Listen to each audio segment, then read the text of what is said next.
Immortal and Martial Dual Cultivation, episode 18. Untuk melihat video selengkapnya, sahabat bisa kunjungi playlist yang telah Sabta Novel sediakan. Yuk mari, kita berimajinasi bersama dan masuk ke alur ceritanya.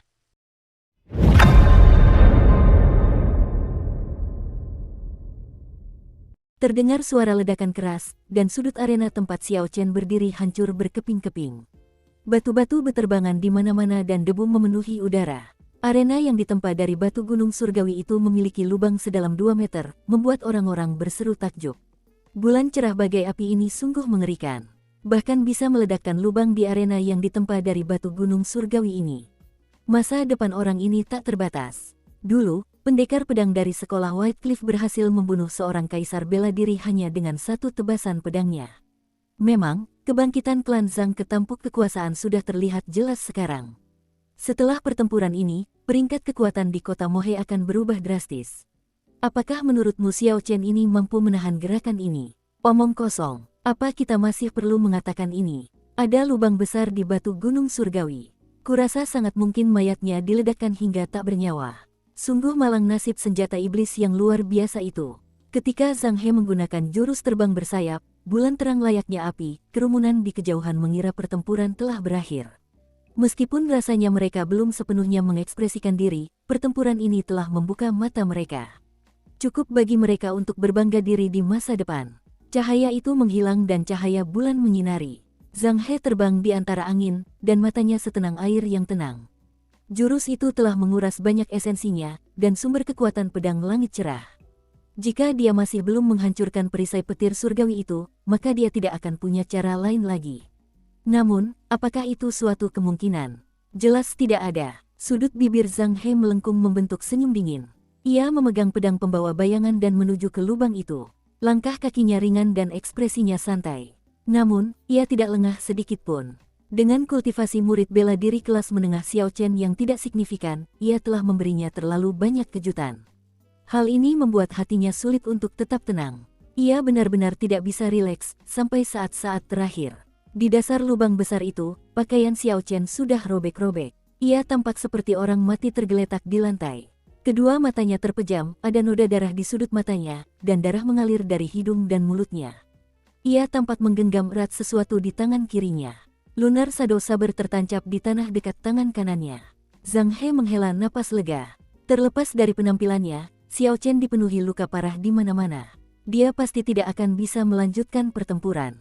Sambil tersenyum lembut, Zhang He melompat turun dan berjalan menuju pedang bayangan bulan. Ia berkata dengan acuh tak acuh, "Aku, Zhang He, akan menerima senjata iblis ini." Tepat saat tangannya hendak menyentuh gagang pedang, tangan kanan Xiao Chen tiba-tiba bergerak dan menunjuk Zhang He. Matanya yang tertutup rapat tiba-tiba terbuka. Ada cahaya merah menyala dari matanya dan senyum aneh di wajahnya. Senyum itu seakan melengkapi wajahnya yang berlumuran darah, membuatnya tampak sangat menakutkan. Zhang He memperhatikan dan merasakan aura berbahaya. Ia segera menggunakan jurus terbang bersayap. Pada saat ini, ia mengeksekusi jurus terbang bersayap secara maksimal. Seorang pria yang terbang seperti burung besar langsung kembali ke puncak arena. Di belakangnya, ada seberkas api ungu, api itu bergerak seperti ular piton, menempel sangat dekat dengannya. Jika ia sedikit lebih lambat, ia akan terperangkap oleh api ungu ini. Konsekuensinya tak terbayangkan. Api ungu menyapu sisinya dari belakang, dan percikan api berjatuhan ke rambutnya. Seketika, tercium bau terbakar. Separuh rambut panjangnya yang anggun terbakar abis. Zhang He mengedarkan esensinya dan rambutnya langsung berdiri tegak. Api ungu di rambutnya yang tegak perlahan bergerak ke bawah. Api itu akan mencapai kepalanya di saat berikutnya. Sua, Zhang He dengan tegas menggunakan pedangnya untuk memotong rambutnya yang terbakar. Rambutnya terpotong seluruhnya. Semua rambut yang tegak jatuh ke bawah. Rambut yang awalnya elegan semuanya menghilang, meninggalkan beberapa helai rambut kering dan bau terbakar. Saat ini, ekspresi Zhang He tampak sangat tidak sedap dipandang. Ekspresinya seperti orang yang baru saja minum air seni. Mungkin inilah yang dirasakan Zhang He saat itu. Kerumunan di kejauhan telah menyaksikan Zhang He melompat turun dengan luar biasa. Mereka semua mengira ia akan keluar dengan pedang bayangan bulan di tangan, mengakhiri duel ini. Sesaat kemudian, mereka terkejut mendapati Zhang He melarikan diri dengan menyedihkan, dan rambutnya tampak terbakar. Setelah itu, Ekspresinya sangat buruk, seperti orang yang baru saja minum air seni. Tidak ada yang tahu apa yang terjadi di sana. Apakah kalian merasakannya? Ki dan darah orang di bawah sepertinya sedang berkembang pesat. Ya, aku juga merasakannya. Sepertinya ini skenario yang biasa terjadi sebelum sebuah terobosan. Mustahil. Mungkinkah setelah melewati cobaan berat, ranah kultivasinya benar-benar akan naik ke tingkat murid bela diri tingkat superior? Di dalam lubang, Xiao Chen menyerap batu roh kelas rendah itu sepenuhnya di tangan kirinya. Ia lalu melemparkannya begitu saja, batu roh itu telah kehilangan semua cahayanya, dan kini tampak seperti batu biasa, tak lagi berharga. Xiao Chen merasa efek pil pengisi darah yang ia telan sebelumnya sudah menghilang. Moonbright Like Fire terlalu menakutkan. Bahkan Heavenly Lightning Shield miliknya, yang sebanding dengan teknik bela diri tingkat bumi, tidak berguna dan telah robek seperti kertas di depannya. Sosok di langit itu bagaikan dewa yang turun ke bumi. Dengan kekuatan satu pedang, ia menembus mantra ilahi guntur ungu yang melindungi tubuhnya, menyebabkan darah mengucur dari 7 lubangnya. Kalau saja dia tidak meletakkan pil pengisian darah di mulutnya lebih awal, bahkan dengan perisai petir surgawi dan mantra ilahi petir ungu yang melindungi tubuhnya, dia tidak akan punya kekuatan lagi untuk berdiri. Ia menyebarkan indera spiritualnya dan melihat Zhang He berdiri di atas arena. Sudut bibir Xiao Chen melengkung membentuk senyum dingin. Ia mengeluarkan pil lain dari cincin semestanya. Ini adalah pil penelan awan, setelah dikonsumsi, dalam waktu singkat, kekuatan penggunanya akan meningkat berkali-kali lipat. Sungguh mengerikan. Setelah menyerap batu roh kelas rendah, Xiao Chen dengan mudah mencapai puncak kesempurnaan agung murid bela diri kelas tinggi. Ia segera menelan pil penelan awan dan kekuatannya langsung melonjak ke tingkat master bela diri kelas menengah. Pada saat ini, kekuatan absolut Xiao Chen setara dengan Zhang He. Dengan bantuan naga Azure, ia tidak kalah dalam hal apapun. Kerumunan di kejauhan hanya bisa merasakan kekuatan Xiao Chen yang terus meningkat. Zhang He, yang berada di atas panggung, bisa merasakan aura yang menekannya dengan kejam, dan setiap gelombang yang melonjak lebih kuat dari sebelumnya. Ledakan. Xiao Chen menghentakkan kaki di tanah dan melompat dengan ganas, berdiri di arena sekali lagi. Cahaya listrik dari pedang bayangan bulan sangat terang, dan ki ganas yang tak terbatas memenuhi seluruh area. Ia merasa seperti iblis dari neraka. Ini pertama kalinya raut wajah Zhang He serius. Mungkinkah ia dikalahkan oleh bilah golok ini, pikirnya dalam hati. Terbang dengan sayap, satu tebasan garis. Zhang He tak mampu lagi menahan tekanan ki yang ganas. Ia mengambil inisiatif untuk menyerang. Gerakannya sangat sederhana dan pedangnya ringan. Pedangnya, yang memiliki kekuatan tak terbatas, bekerja sama dengan teknik gerakannya, terbang di atas sayap dan menebas Xiao Chen dengan ganas. Xiao Chen tersenyum dingin, sebelumnya dia telah mengamati gerakan Zhang He. Sekarang kekuatannya telah meningkat, teknik gerakan yang dibanggakan Zhang He dapat dengan mudah dilacak di mata Xiao Chen, yang langsung terlihat melalui gerakannya. Terbang dengan sayap, satu tebasan garis. Zhang He tercengang, Xiao Chen ternyata menggunakan teknik pedang yang sama dengannya. Pedang yang sama, sangat sederhana dan juga memiliki cahaya pedang yang tersembunyi. Xiao Chen memulai gerakan lebih lambat dari Zhang He, tetapi tiba lebih awal. Ia menghindari serangan Zhang He, dan malah menyerang ke arah jantungnya. Bagaimana ini bisa terjadi? Bagaimana dia tahu Flight on Wings? Dia hanya melihat, kata Zhang He, sangat terkejut, dengan kondisi mental yang kacau. Dia sangat paham akan kekuatan One Line Chop, dia segera menarik pedangnya kembali dan mencoba bertahan, bermaksud menangkisnya dengan pedangnya. Ia telah mempelajari teknik pedang Flight on Wings, dan sangat familiar dengannya. Setelah kepanikan sesaat itu, ia segera memikirkan cara untuk menangkisnya. Kakinya bergerak sedikit, dan ia memegang pedangnya secara horizontal di depan dadanya, melindungi jantungnya. Ia telah secara akurat memperhitungkan sudut serangan Xiao Chen. Sial, saat pedang dan golok beradu, terdengar suara dentingan logam yang jelas. Kekuatan dahsyat yang berasal dari Lunar Shadow melebihi ekspektasi Zhang He. Serangan ki yang cepat dan dahsyat langsung menghancurkan langkah kakinya yang sempurna.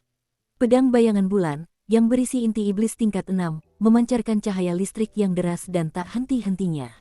Cahaya itu menembus pedang pembawa bayangannya dan memasuki tubuhnya. Cahaya listrik yang dipenuhi energi dahsyat itu memasuki tubuh Zhang He. Cahaya itu menyerbu dengan dahsyat, memblokir seluruh esensinya dan seketika menghancurkannya. Rasa manis tercium di mulutnya saat Zhang He memuntahkan darah. Tubuhnya terlempar mundur 5 langkah. Tatapannya penuh keheranan saat menatap Xiao Chen.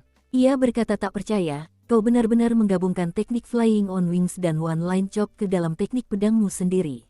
Bagaimana mungkin? Terbang dengan sayap, tarian tak teratur selama 1000 tahun. Xiao Chen tidak menjawab kata-kata Zhang He, dan menggunakan jurus kedua, terbang dengan sayap. Tubuhnya dengan cepat berpindah posisi di udara, sementara aliran cahaya pedang ditembakkan ke arah Zhang He. Ki pedang yang bersilangan. Zhang He berteriak keras dan menggunakan teknik yang telah melenyapkan Divine Thunder Break sebelumnya. Jurus ini bisa digunakan untuk menyerang maupun bertahan. Itu adalah teknik bela diri yang sangat ia banggakan. Pedang Ki yang tak terhitung jumlahnya melindungi Zhang He di sekelilingnya. Pedang-pedang itu berterbangan secara acak, cukup padat untuk menahan angin, memblokir semua serangan dari luar. Xiao Chen tidak memiliki roh bela diri pedang suci, jadi wajar saja jika dia tidak bisa menggunakan ki pedang sebagai seorang guru bela diri. Karena itu, ia menggunakan formula perubahan karakter dari asal-usul sage pertempuran untuk meniru tarian 1000 tahun yang tak teratur. Namun, ia masih belum bisa menembakkan ki pedang apapun, dan ia hanya bisa menembakkan cahaya pedang yang terbuat dari esensi. Meski begitu, dengan ki serangan yang tak tertandingi dari asal-usul petapa perang, teknik bela diri defensif apapun akan membuka celah. Terlebih lagi, Xiao Chen memiliki roh bela diri naga Azure, dan kekuatan cahaya pedangnya tidak kalah jauh dari ki pedang Zhang He. Setelah ki pedang silang Zhang He memblokir 1000 cahaya pedang, pedang itu sepenuhnya dikalahkan. Sekitar 200 cahaya pedang yang tersisa menghantam tubuh Zhang He tanpa henti. Zhang He menjerit kesakitan, mengerang tanpa henti. Pakaian bagus yang dikenakannya robek di bawah cahaya pedang, mengubahnya menjadi kain compang camping. Ada ratusan luka berdarah di sekujur tubuhnya. Ledakan. Setelah tarian 1000 tahun yang tak teratur selesai, Xiao Chen, yang hendak turun, menendang tinggi di langit. Zhang He terbanting ke tanah. Setelah melakukan salto, Xiao Chen mendarat dengan kokoh di tanah. Jangan berpikir bahwa dengan menggunakan teknik rahasia dan meningkatkan ranah kultivasimu hingga setara denganku, lalu mempelajari Flight on Wingsku, aku tidak akan bisa melakukan apapun padamu. Zhang He, yang berada di tanah, berkata kepada Xiao Chen dengan kejam. Pedang suci, pedang langit cerah. Ia menggunakan jarinya sebagai pedang dan menunjuk Xiao Chen. Pedang suci yang cemerlang muncul di depannya, memancarkan cahaya keemasan. Cahaya itu menerangi langit, memenuhi seluruh penjuru dengan cahaya kuning hangat. Ini adalah asal pedang suci. Dia benar-benar menggunakan asal roh bela diri pedang langit cerah. Sungguh, betapa berisikonya. Jika pedang suci itu patah, kultivasinya akan lumpuh selamanya, menjadikannya sampah. Keheranan penonton kembali terdengar. Zhang He benar-benar mempertaruhkan kultivasinya melawan Xiao Chen. Terbang dengan sayap, bulan cerah seperti api. Xiao Chen menatap Zhang He dengan tenang. Battle Sage Origins perlahan meniru jurus ketiga Flight on Wings. Fenomena misterius itu muncul kembali. Langit menjadi gelap gulita dan bulan purnama muncul kembali, namun bulan purnama ini tidak lagi memiliki bentuk yang sama. Hanya bulan purnama yang menggantung di langit, memancarkan cahayanya kemana-mana. Mengenai mengapa dewa itu tidak muncul, Xiao Chen mengerti dalam hatinya. Itu karena pemahamannya tentang ilmu pedang belum memadai. Ia hanya mampu meniru wujud bulan terang bagai api ini, bukan esensinya. Namun, Xiao Chen punya caranya sendiri. Battle Sage Origins adalah ki penyerang terkuat di dunia, dan tak seorang pun bisa melawannya. Karena ia tak mampu menggunakan seluk-beluk pedang, ia akan menggantinya dengan kekuatan absolut dan menggunakan satu gerakan pedang untuk menyelesaikan segalanya. Pedang itu menebas ke bawah dan bulan purnama di langit perlahan turun, jatuh tanpa ampun ke arah pedang suci langit cerah di tangan Zhang He. Ledakan. Terdengar suara ledakan yang dahsyat saat bulan purnama mendarat di arena. Bulan terang layaknya api ini jauh lebih dahsyat daripada bulan purnama sebelumnya milik Zhang He. Arena yang luas itu hancur berkeping-keping. Bongkahan-bongkahan berhamburan ke segala arah akibat gelombang kejut yang dahsyat itu.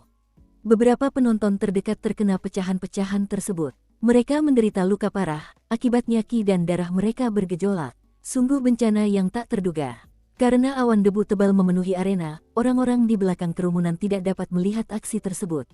Kecemasan mereka sangat terasa. Sungguh kuatnya bulan cerah seperti api, itu lebih perkasa dari apa yang ditunjukkan Zhang He. Debu di mana-mana. Siapa yang menang? Meskipun penonton gugup mengetahui hasilnya, mereka juga takut akan kemungkinan kecelakaan. Mereka tidak berani mendekati arena. Mereka yang terluka akibat pecahan batu adalah contoh nyata. Setelah sekian lama, awan debu akhirnya menghilang dan penonton dapat melihat dengan jelas situasi di arena. Arena setinggi 2 meter yang terbuat dari batu gunung surgawi itu sudah tidak ada lagi, hanya puing-puing yang tersisa. Zhang He terbaring di tanah, dan tidak jelas apakah ia masih hidup. Pedang pembawa bayangan telah menghilang. Kepala arena di sisi arena menunjukkan ekspresi putus asa yang tak terlukiskan di wajahnya. Arenanya, yang dibangun dengan penuh kepahitan dan satu-satunya sumber pendapatannya, telah lenyap. Meskipun ia menerima 10% dari taruhan sebagai komisi, itu tidak cukup untuk mengganti kerugiannya. Semuanya kini jelas, dan semua orang tahu hasilnya, Xiao Chen memenangkan duel ini. Sebagai seorang murid bela diri tingkat menengah, ia mengalahkan master bela diri tingkat menengah, Zhang He. Kota Mohe akan dikejutkan oleh berita ini, dan kabar ini akan menyebar hingga ke wilayah Qizi. Xiao Chen berhasil mengalahkan Zhang He, meskipun terdapat selisih satu tingkat kultivasi. Ini adalah berita yang menggemparkan. Reputasi Xiao Chen sebagai sampah kota Mohe hancur total oleh pertempuran ini. Semua orang kini percaya bahwa seorang jenius telah muncul. Saat semua orang membicarakan hal ini, seseorang berdiri di sana dengan ekspresi rumit di matanya. Dia adalah kakak laki-laki Xiao Chen, Xiao Jian. Ada inti batin di tangan Xiao Jian, inti batin ular piton api pelangi. Sebelum Xiao Chen pergi, ia melemparkannya kepada Xiao Jian. Ia ingin sekali membuangnya karena tak ingin dikasihani Xiao Chen. Namun, ia tak sanggup melakukannya. 3 hari kemudian, di dalam kediaman klan Xiao, Tuan Muda kedua, tetua pertama mengirim seseorang lagi untuk meminta kehadiran Anda. Haruskah saya menundanya seperti sebelumnya? Kata Bauer dengan suara lembut saat mereka berbincang di halaman Xiao Chen. Xiao Chen telah pulih dari kondisi kultivasinya. Ia tersenyum getir dalam hatinya, tidak perlu cemas seperti ini. Menelepon saya puluhan kali dalam 3 hari terakhir. Efek pil penelan awan menghilang tak lama setelah duel hari itu. Efek samping pil obat pun langsung menyusul. Xiao Chen bergegas kembali setelah mengambil pedang pembawa bayangan, takut akan upaya pembunuhan. Ia khawatir efek samping pil penelan awan akan membuatnya rentan. Ia telah berada di dalam selama 3 hari terakhir, memurnikan sisa-sisa efek obat pil penelan awan di dalam tubuhnya. Duel itu memberinya banyak wawasan. Xiao Chen menolak semua tamu, menolak gangguan. Ia baru saja mampu menyempurnakan khasiat obat pil penelan awan. Meskipun ia telah memahami banyak wawasan dari pertempuran tersebut, ia belum sepenuhnya memahaminya. Ia harus menunggu untuk mengelolanya di masa mendatang. Tetua pertama pasti akan mengirim seseorang untuk menerobos masuk jika dia tidak pergi sekarang. Memikirkan hal ini, Xiao Chen berkata ke arah pintu, Bauer, beritahu mereka aku akan segera keluar. Ia merapikan pakaiannya dan mempertimbangkan apa yang akan ia katakan kepada tetua pertama. Xiao Chen membuka pintu, menarik napas dalam-dalam, dan perlahan berjalan menuju halaman tetua pertama.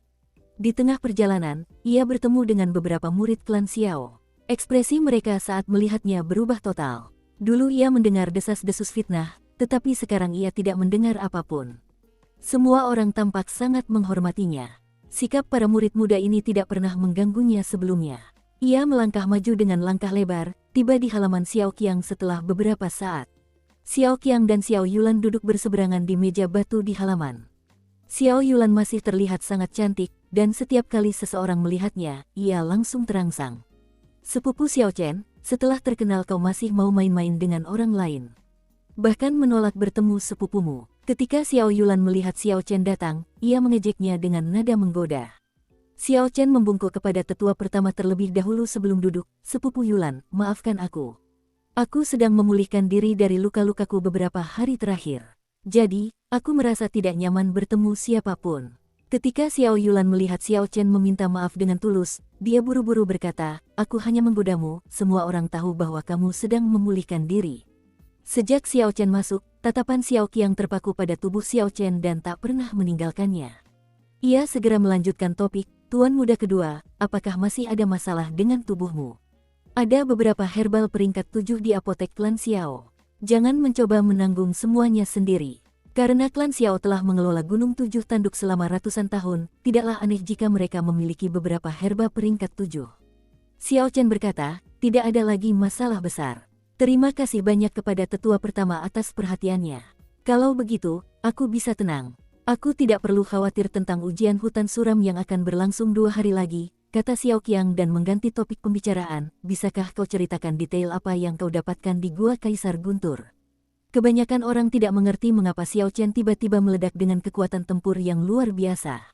Namun, Xiao Qiang dengan mudah mengaitkannya dengan gua Kaisar Guntur. Ekspresi Xiao Chen tidak berubah, ia sudah lama menduga tetua pertama akan menanyakan pertanyaan ini. Ia meletakkan pedang bayangan bulan di atas meja dan berkata, ini adalah pedang kayu guntur yang digunakan oleh Kaisar Guntur. Aku menempanya kembali menjadi senjata roh tingkat mendalam. Aku telah memperoleh warisan Kaisar Guntur darinya. Kata-kata Xiao Chen dipenuhi setengah kebenaran, tetapi tidak ada celah dalam ceritanya.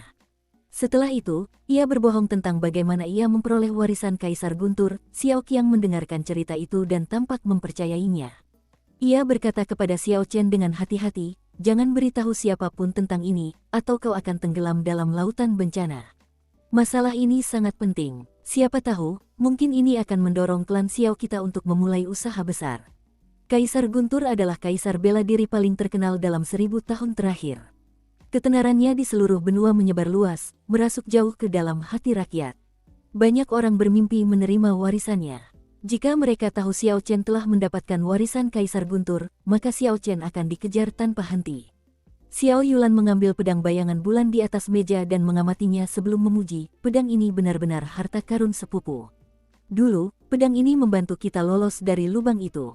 Sekarang, pedang ini membantu sepupu menerima warisan Kaisar Guntur. Pedang ini benar-benar bagus. Xiao Chen tersenyum dalam hati. Meskipun sepupunya, Yulan, memiliki bakat alami dalam bertarung, pikirannya masih sangat sederhana.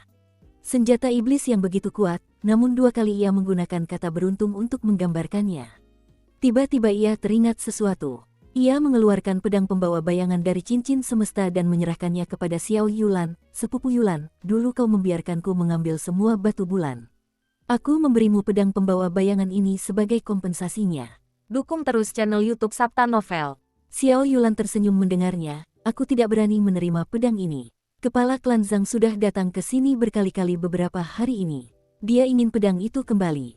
Kita sama sekali tidak bisa membiarkan mereka membelinya kembali. Ini adalah sesuatu yang kita peroleh dengan adil, bagaimana mungkin kita melepaskannya begitu saja?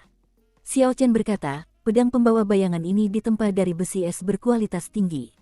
Selain itu, pedang ini mengandung ki kebenaran. Namun, karena mereka tidak memasukkan banyak batu bulan ke dalamnya saat ditempa, peringkatnya lebih rendah.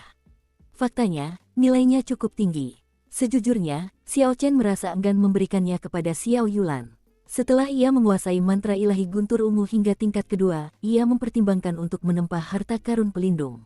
Namun, ia tidak dapat melakukannya karena kekurangan bahan yang dibutuhkan. Ia yakin ia dapat menempa harta karun berkualitas baik jika ia menyimpan pedang itu. Jika pedang itu dijual kembali ke klan Zhang, itu akan menjadi kerugian besar bagi Xiao Chen. Xiao Yulan melihat raut cemas Xiao Chen dan tersenyum penuh arti. Wajahnya secantik bunga, dan ia tidak menunjukkan ekspresi dingin seperti biasanya. Ia berkata, jangan khawatir, ayahmu punya niat yang sama denganmu. Kami tidak akan mengembalikan barang-barang yang telah kami dapatkan. Selama itu adalah sesuatu yang kau berikan kepadaku, aku berani menggunakannya. Xiao Chen tersipu malu. Kepribadian sepupu Yulan telah berubah drastis. Berbeda sekali dengan kepribadian dingin yang selalu menjauhkan orang hingga ribuan li yang dilihatnya saat pertama kali bertemu. Yulan bahkan sudah 2 kali bercanda. Sayangnya, ia tidak tahu bahwa Yulan sedang bercanda, ia tidak mengerti cara berpikir para gadis. Bercanda dengan orang lain, itu tergantung siapa orangnya. Jika murid-murid klan Xiao lainnya melihat wanita cantik nan dingin dari klan Xiao ini mengobrol riang dengan Xiao Chen, mereka pasti akan sangat terkejut. Mereka bertiga mengobrol panjang lebar tentang masalah ujian hutan suram, dan Xiao Qiang tanpa ragu menceritakan pengalamannya berpartisipasi dalam ujian hutan suram kepada mereka berdua. Sesuatu yang tak terduga terjadi pada Xiao Chen ketika ia pergi. Tetua pertama kembali bertanya tentang roh bela diri Xiao Chen. Lebih lanjut, ia meminta untuk memeriksanya secara langsung. Hal ini menyebabkan kecurigaan yang telah lama tersimpan dalam hati Xiao Chen muncul kembali. Mungkinkah roh bela diri naga biru mempunyai rahasia yang tak terucapkan? Ketika kesadaran Xiao Qiang memasuki tubuh Xiao Chen menyembunyikan roh bela diri naga Asure di awan putih. Kemudian, ia menggunakan indera spiritualnya untuk meniru gumpalan api ungu. Melalui ini, ia nyaris berhasil menyembunyikannya dari Xiao Qiang. Xiao Chen terus memikirkan kecurigaannya, ia berbaring di tempat tidurnya sambil merenungkannya. Mengapa tetua pertama begitu memperhatikan roh bela dirinya? Roh bela diri naga biru Xiao Chen belum muncul selama 1000 tahun. Tidak mengherankan jika mereka sedikit berhati-hati. Namun, Xiao Chen merasa takut dengan sikap tetua pertama, takut pada naga biru. Setiap kali ia memastikan bahwa roh bela diri di tubuhnya bukan naga biru, ekspresi wajah tetua pertama menjadi lebih rileks. Rahasia apa yang disembunyikan roh bela diri naga biru ini? Saat itu, Xiao Bai keluar dari spirit blood jade yang dikenakan Xiao Chen di dadanya. Ia mencari Ao Jiao kemana-mana, penampilannya yang cemas tampak sangat menggemaskan. Xiao Chen menatap Xiao Bai dan tersenyum. Setiap kali makhluk ini keluar, ia mencari Ao Jiao. Ketika tidak menemukannya, ia menatap Xiao Chen dengan tatapan iba. Xiao Chen tahu bahwa Ao Jiao telah kecanduan energi yang diserapnya hari itu. Namun, Ao Jiao tersegel dalam pedang bayangan bulan. Xiao Chen tidak tahu kapan ia akan bertemu dengannya lagi. Memikirkan hal ini, Xiao Chen merasa agak tertekan. Tanpa gadis muda itu, rasanya ada sesuatu yang hilang. Sambil memeluk Xiao Bai, Xiao Chen mulai mengalirkan sedikit esensi ke dalam tubuhnya, mengalirkan metode kultivasi transformasi revolusi surgawi 9 misterius ke seluruh tubuhnya.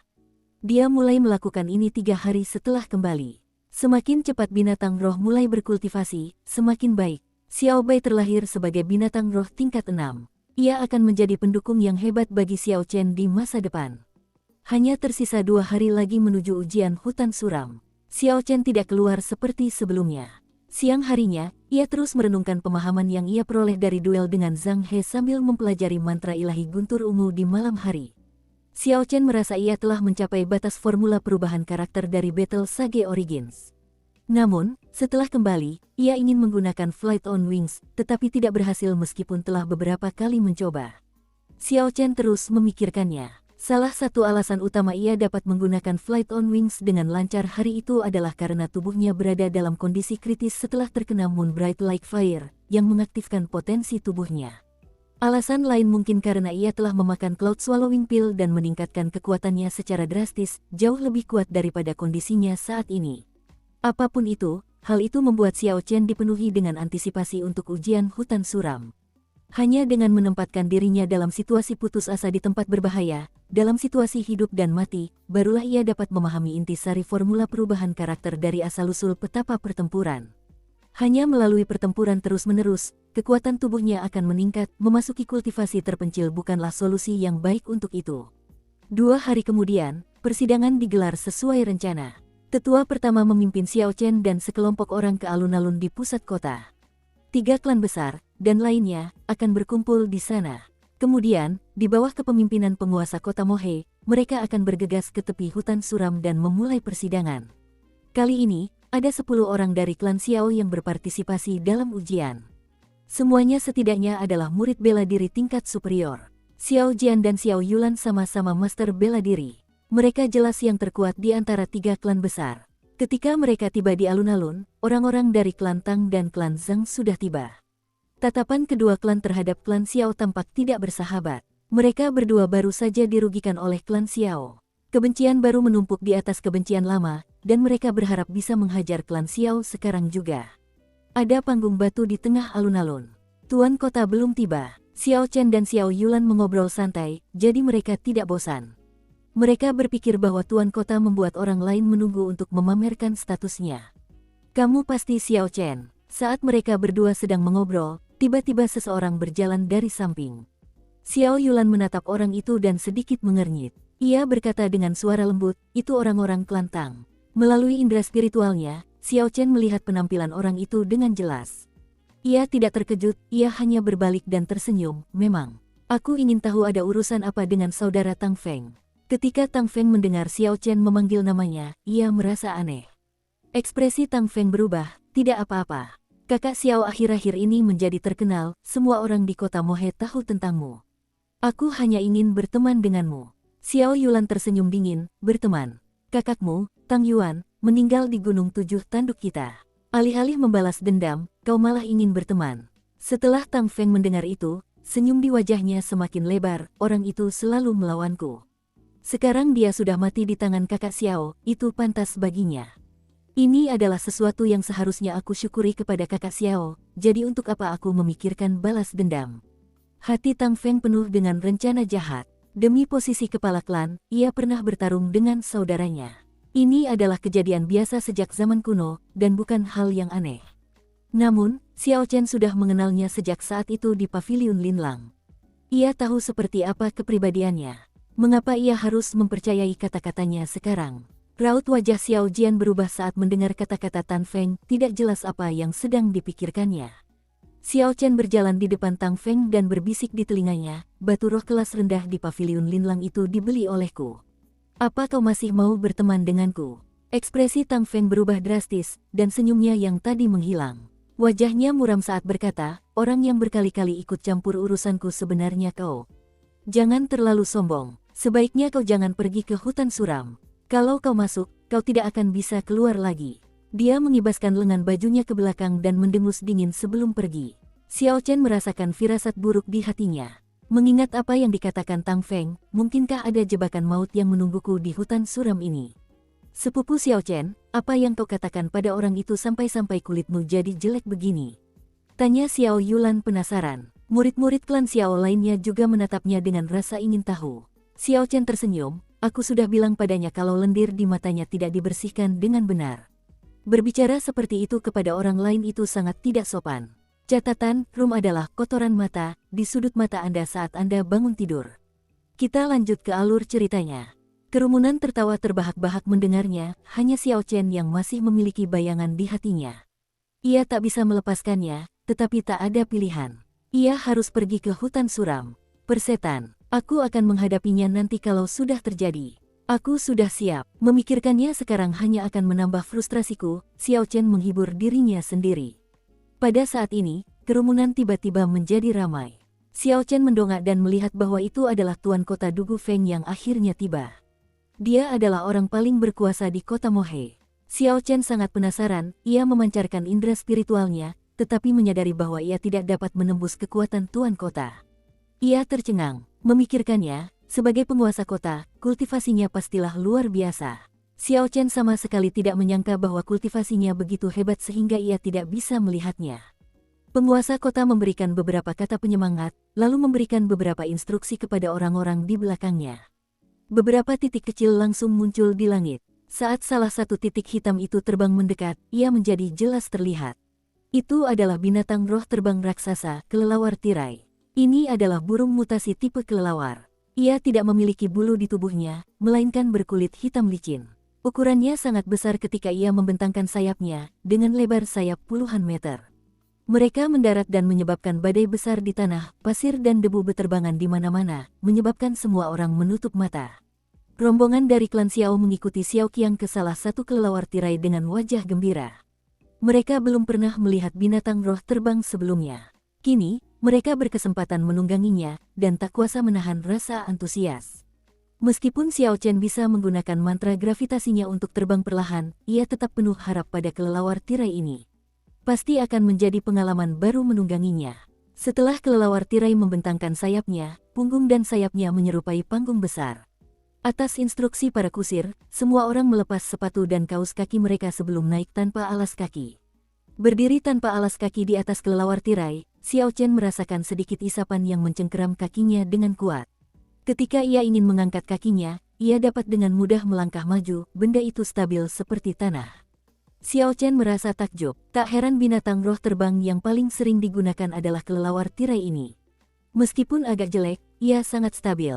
Kelelawar tirai berteriak dan menciptakan badai. Dengan suara, "Sou," ia terbang ke udara. Kelelawar tirai ini tidak mengandalkan kepakan sayapnya untuk terbang, melainkan mengendalikan arus udara, kecepatannya sangat tinggi. Kerumunan yang tertinggal di Mohe City perlahan-lahan mengecil hingga menjadi titik-titik kecil, sebelum akhirnya menghilang sepenuhnya. Suara angin terdengar kencang, tetapi tak seorang pun panik karena kekuatan hisapan di bawah kaki mereka. Senyum di wajah mereka belum pudar. Hutan suram terletak di daerah terpencil, dan cukup jauh dari kota Mohe. Bahkan menunggangi kelelawar tirai ini saja membutuhkan waktu 4 jam. Xiao Chen tidak ingin membuang waktu, jadi ia duduk bersila dan mulai berkultivasi. Raut puas terpancar di wajah Xiao Qiang. Xiao Chen tekun, tidak sombong dan pemarah, dan ia memiliki warisan Kaisar Guntur. Ia pasti akan mencapai hal-hal besar di masa depan. Di bawah pengaruh Xiao Chen, yang lain menarik ekspresi gembira mereka dan duduk bersila untuk mulai berkultivasi. Ledakan. Setelah terbang cukup lama, kelelawar tirai akhirnya berhenti. Xiao Chen membuka matanya, mengenakan kaos kaki dan sepatunya, lalu melompat turun dengan lembut. Ia melihat hutan kelabu kusam di depannya. Ia berpikir dalam hati, ini pasti hutan suram. Entah kejutan apa lagi yang akan diberikannya. Tepat pada saat itu, Xiao Chen merasakan tatapan penuh niat membunuh yang kuat. Menatap ke arah asal niat membunuh itu, Xiao Chen melihat kepala klan Zhang. Ia tidak berusaha menyembunyikannya, dan ada kebencian yang kuat di matanya. Gelombang niat membunuh melonjak ke arah Xiao Chen, tetapi ia tidak takut. Bibirnya melengkung membentuk senyuman, ia tidak terganggu olehnya. Penatua Xiao, apakah ini orang-orang yang dikirim oleh klan Xiao Mu? Tuan Kota Mohe memimpin 4 pria tua berjubah abu-abu. Xiao Qiang mengangguk dan menunjuk ke 10 orang itu. Ketika sampai di Xiao Chen, atas permintaan Tuan Kota, Xiao Qiang memperkenalkannya. Penatua Xiao, ini bukan pertama kalinya Anda ke sini. Apakah Anda mengerti aturannya? Xiao Qiang mengangguk, dari 10 orang yang kubawa, yang tingkat kultivasinya paling tinggi adalah master bela diri tingkat menengah. Kultivator tertua berusia 18 tahun. Tuan Kota Dugu boleh memeriksa mereka. Untuk ujian hutan suram, para peserta tidak boleh memiliki tingkat kultivasi di atas master bela diri atau berusia di atas 20 tahun. Jika mereka melampaui persyaratan, mereka akan dibunuh. Xiao Chen menghela napas lega, ia tidak menyangka persyaratan ini. Jika tidak ada Grandmaster bela diri, bahkan jika klan Zhang dan klan Tang bekerja sama untuk menghadapinya, ia tidak takut. Setelah Dugu Feng dan kelompoknya pergi, Xiao Qiang menatap kelompok yang dibawanya dengan serius. Aku tidak akan menjelaskan lebih lanjut tentang bahaya hutan suram, kalian semua seharusnya sudah tahu itu. Jika ada dendam di antara kalian, simpanlah selagi kalian di sana. Ujian ini sangat sulit, Xiao Chen akan menjadi kaptenmu, kata-katanya adalah kata-kataku. Mendengar itu, ada raut wajah takjub di mata mereka. Namun, raut wajah itu segera menghilang. Dengan kekuatan Xiao Chen, tidak mengherankan jika ia diangkat menjadi kapten. Xiao Qiang melambaikan tangannya dan tidak membiarkan Xiao Chen berbicara, jangan menolak. Aku masih belum memberitahumu misimu. Pimpin kelompok orang ini dan jaga mereka tetap hidup. Panen 200 inti iblis binatang iblis peringkat 2 dan misimu akan dianggap selesai. Xiao Chen merasa tak berdaya, tetapi tetua pertama telah membuat keputusan dan ia tidak akan membiarkan siapapun menentangnya. Xiao Chen hanya bisa menerima tugas yang sulit dan sia-sia ini. Setelah setengah jam, persiapan semua orang selesai. Di bawah kepemimpinan Xiao Chen, mereka perlahan berjalan memasuki hutan kelabu yang kusam. Mereka bisa melihat kedua tim lainnya juga bergerak. Dingin sekali. Begitu mereka memasuki hutan, semua orang merasakan hawa dingin yang menusuk tulang. Lumpur di tanah benar-benar hitam pekat, dan membuat kulit kepala mereka mati rasa. Saat mengangkat kepala untuk melihat, cabang-cabang pohon yang tinggi dan lebat menghalangi semua sinar matahari, hutan itu remang-remang. Penglihatan semua orang sangat terganggu. Xiao Chen melihat ke depan, ia bisa melihat kabut hitam memenuhi udara, dan tidak dapat melihat dengan jelas. Ia memancarkan indera spiritualnya dan menemukan bahwa ada kekuatan tak dikenal yang menghalanginya. Indera spiritual Xiao Chen ternyata hanya mampu menjangkau area seluas 200 meter. Xiao Chen terkejut, ia tak menyangka situasi seperti ini akan terjadi. Namun, sekarang bukan saatnya mengeluh. Xiao Chen mengeluarkan peta pemberian tetua pertama dan melihatnya, lalu memimpin rombongan ke depan. Setelah 20 menit, pemandangan di depan mata kelompok itu tidak berubah. Akhirnya, ada beberapa orang yang tak kuasa menahan diri dan mengeluh, Xiao Chen, kau mau membawa kami kemana? Setelah berjalan begitu lama, kami masih belum melihat satupun binatang iblis. Kalau terus begini, kami takkan pernah menyelesaikan misi mengumpulkan 200 inti iblis. Xiao Chen merasa tak berdaya di dalam hatinya, belum setengah jam berlalu, dan sudah ada orang-orang yang tak tahan dengan kesepian ini. Beban pekerjaan sebagai kapten ini sungguh berat. Kau begitu bersemangat bertemu binatang iblis, apa kau tidak takut dimakan olehnya? Seseorang di sampingnya menggodanya. Lelucon apa ini? Aku di sini untuk membunuh binatang iblis, bukan untuk memberi mereka makan. Bagaimana mungkin? Kata orang itu dengan suara keras. Xiao Chen tak bisa diganggu olehnya. Namun, aura berbahaya tiba-tiba terasa. Ia buru-buru berteriak, ada bahaya. Semuanya, hati-hati. Ketika yang lain mendengar ini, mereka langsung waspada. Orang yang berbicara tadi melihat sekeliling tetapi tidak menemukan apapun. Ia berkata dengan tidak sabar, bahaya. Di mana bahaya yang kau bicarakan? Mengapa aku tidak melihatnya? Puci, tepat di atas kepala orang itu, orang-orang di sampingnya menyaksikan pemandangan yang mengerikan. Ada lidah merah panjang yang menjulur dari atas dan melilitnya.